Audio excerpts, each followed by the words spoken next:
कनुप्रिया इतिहास समुद्र स्वप्न। जिसकी शेष सैया पर तुम्हारे साथ युग युगों तक क्रीड़ा की है, आज उस समुद्र को मैंने स्वप्न में देखा कनु।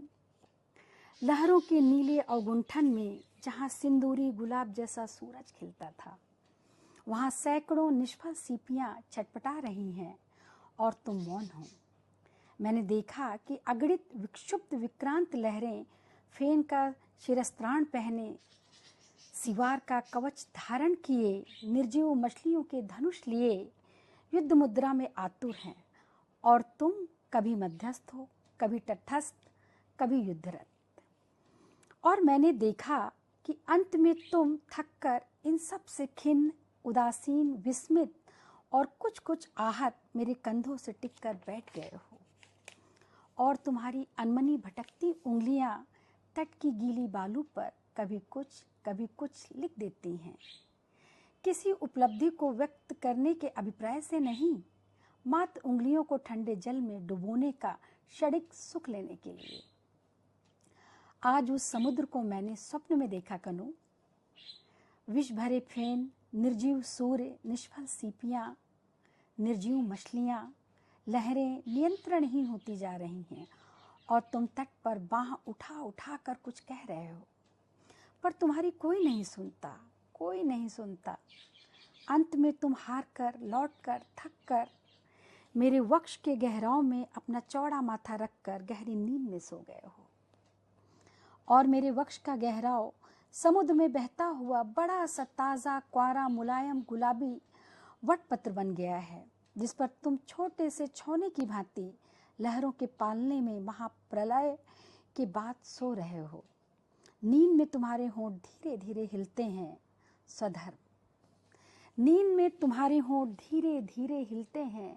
स्वधर्म। आखिर मेरे लिए स्वधर्म क्या है?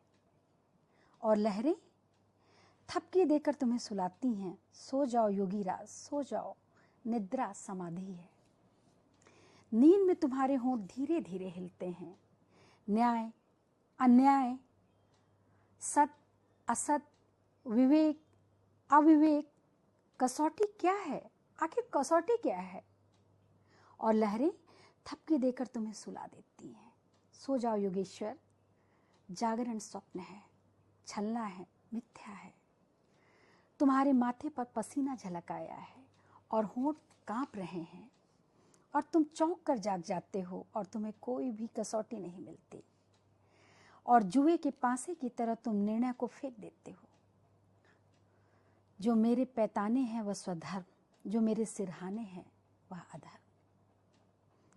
और यह सुनते ही लहरें घायल सांपों सी लहर लेने लगती हैं, और प्रलय फिर शुरू हो जाती है, और तुम फिर उदास होकर किनारे बैठ जाते हो, और विषादपूर्ण दृष्टि से शून्य में देखते हुए कहते हो, यदि कहीं उस दिन मेरे पैतानी दुर्योधन होता तो। आह, इस विराट समुद्र के किनारे ओ अर्जुन, मैं भी अबोध बालक हूं। आज मैंने समुद्र को स्वप्न में देखा कनु।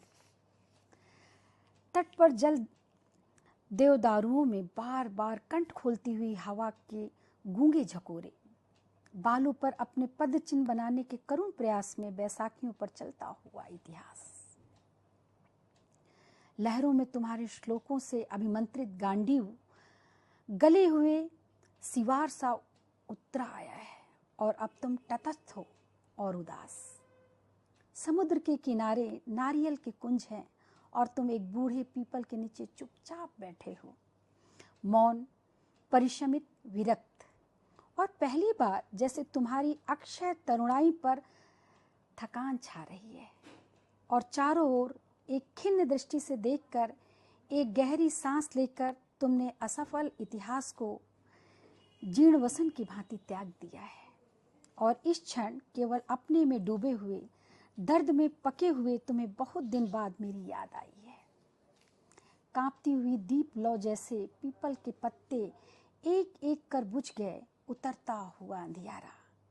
समुद्र की लहरें अब तुम्हारी फैली हुई सांवली शिथिल बाहें हैं, भटकती सीपियां तुम्हारे कांपते अधर, और अब इस क्षण तुम केवल एक भरी हुई, पकी हुई गहरी पुकार हो। सब त्याग कर मेरे लिए